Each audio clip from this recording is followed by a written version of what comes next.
तू हुए तो खुशी रे नृत्य करि थाई पारु हेले इतिहास तते केबे भी क्षमा देबो भविष्य तते घृणा करिवो भय करिवो आ तो ना लेखा होइथिबा इतिहास पृष्ठा को ए उत्कल इतिहास सबुठारु कलंकित पृष्ठा बोली कुआ जीवो नौक दुर्भिक्ष नौक दुर्भिक्ष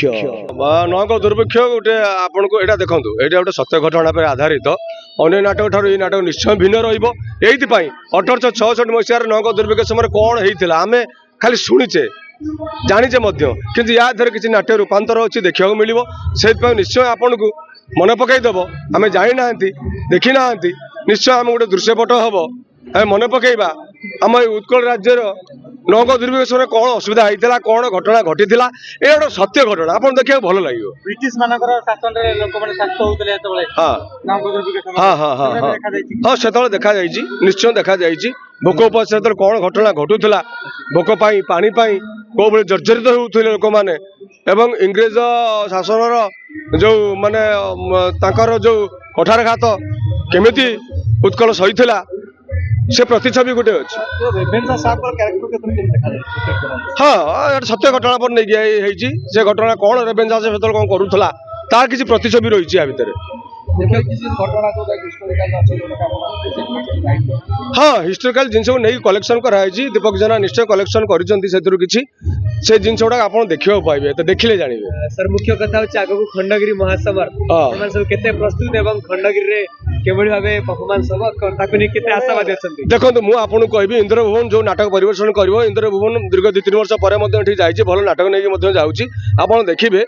चिराचरित नाटक ठार एटा निश्चय आपन भलो लागिवो अन्य नाटक जो खंडगिरी जो भाइराल आपन जा कहउचंती आपन देखिबे नौक दुर्भिक्ष देखिबे निश्चय किछि आपन भलो लागिवो सत्य घटना पाइबे आपण ये मिथ्या नथिबो या भीतर किछि निश्चय भल लगे तो आपन को लागुची कि वर्तमान नाटक रे सेमिति किछि स्टोरी नै जा फल कि घोड़ा साप से जिनस घोड़ा साप किए कौन नहीं चली पारे किंतु नौक दुर्भिक्ष समय जहाँ घटी आम तार प्रति जो सत्य घटना पर नहीं चलती आ भर किसी तार किसी ये शागुणा कुकुर हो आम किसी भल देखा सुविधा पाइचु किंतु सेटा आप देखिए जोटा कि से समय कौन घटुला आउ ये जो किए आउ हाथी घोड़ा से साप बेंग हेना टेना यार माने किसी न था ये नाटक सहित जड़ित होइए जहाँ आम या भितर यात्रा आग यात्रा नाई एबे आपण खाली यात्रा देखु ना कलुषित यात्रा देखुंट कलुषित क्या केते जनक कलाकार जो मानक आपण माने यात्रा बर्तमान निंदित होगा जाऊँगी से नाटक आम करूँ आप मानस पटे एपर्यंत से नाटक गुड़ा सब रही दुख दुखला धरती बंदी हो सुंदर कवि समीकार हो जेते जेते आप घरे घरे से नाटक डायलॉग आप मन थी कि कहीं नाटक डायलॉग कलाकार परफॉर्मेंस मन पड़े कहीं कहले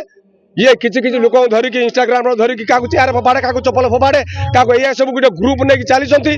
नहीं कि नाटकर नाटकीयता नाटक जिनस संकल्प डायलॉग कुआड़े कौन जाऊँगी एटा हुंपा मारुंट दौड़ुंट से माने किसी न दुख लगे कष्ट लगे दुख हुए जड़े एवरग्रीन हिरो यात्रा जगत में विनोद कहले प्राय लोक छोटू देखी आजिकल जो मैंने आसिक राताराति पलटि मुझे कथा कहली उदाहरण देकी मुझे क्या ना कहबी मो इंटरव्यू क्या ना न था आप जानवे दर्शक जनता सब जानता यही दर्शक मैंने उठे दर्शक मैंने पकड़े यही दर्शक मैंने आमको भल पाया कौन भल पाया दर्शक मैंने जानती सर आ गए बड़ कथा जो खंडगिरी महासमर आसूची अनेक लोक झगड़ा करवा कली करवा एमती करके ना नवार गोटे नुआ पंथा बाछुचंती से मानकु कोन कहबा से मान पाइन ठीक सत ठीक जदि सेमती कि दम अच्छी तो डायलॉग बाजी करी एक्शन बाजी करी नाच गीत करी नाटकर डायलॉग कहानी नहीं कि जातु तो कलाकार परिगणित हूँ ये मिछर 2.5 दिन केते दिन ये कौच लोक मैंने जानी सारे तेणु लोक मैंने आउ कौन यात्रा सी यात्रा दर्शक हो देखुं कि ना एबे दर्शक प्राय रोच उदामता हाँ भेजाल किसी पशि आसुँच दर्शक सी यात्रा दर्शक एक्चुअली एत आउना ए नुआ नुआ किसी गोष्ठीर किसी दर्शक से माने सतर्क हो जातु आप यात्रा को आपणातु या छड़ा मिछ गुड़ा को ये करूँ ना अश्लीलता को प्रशय दिंतु ना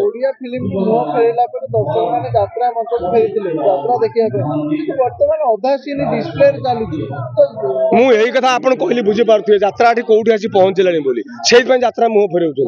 आग यात्रा फेरु आग कहानी फेरु सब आगर सिचुएसन सब फेरु ଭଲ ଲାଗିବ ନହେଲେ ଭଲ ଲାଗିବ। ମୁଖ୍ୟ ସଂଳାପ ଯୋଉଟା କହିବାକୁ ଚାହିଁବେ ଯୋଉଟା ଆପଣଙ୍କର ଭାରି ପପୁଲାର ହେଇଛି ବର୍ତ୍ତମାନ? ବର୍ତ୍ତମାନ ନଙ୍କ ଦୂର ଗୋଟେ ଝଗଡ଼ା କହୁଛି ଆମେ ଶୁଣି ନିଅନ୍ତୁ। ଏ ନଙ୍କ ଦୁର୍ଭିକ୍ଷ, ତୁ ଏ ମଣିଷ ସମାଜ ପାଇଁ କାହାର ଅଭିଶାପ ସେ କଥା ମୁଁ ଜାଣେ ନା, ହେଲେ ମୁଁ ଆଜି ତତେ ଅଭିଶାପ ଦଉଛି। ଏସବୁ ଦେଖି ତୁ ହୁଏତ ଖୁସିରେ ନୃତ୍ୟ କରିଥାଇପାରୁ, ହେଲେ ଇତିହାସ ତତେ କେବେ ବି କ୍ଷମା ଦେବନି। ଭବିଷ୍ୟତ ତତେ ଘୃଣା କରିବ, ଭୟ କରିବ। ଆଉ ତୋ ନାଁ ଲେଖା ହେଇଥିବା ଇତିହାସ ପୃଷ୍ଠାକୁ ଏ ଉତ୍କଳ ଇତିହାସର ସବୁଠାରୁ କଳଙ୍କିତ ପୃଷ୍ଠା ବୋଲି କୁହାଯିବ। ନଙ୍କ ଦୁର୍ଭିକ୍ଷ। ଆଜ୍ଞା।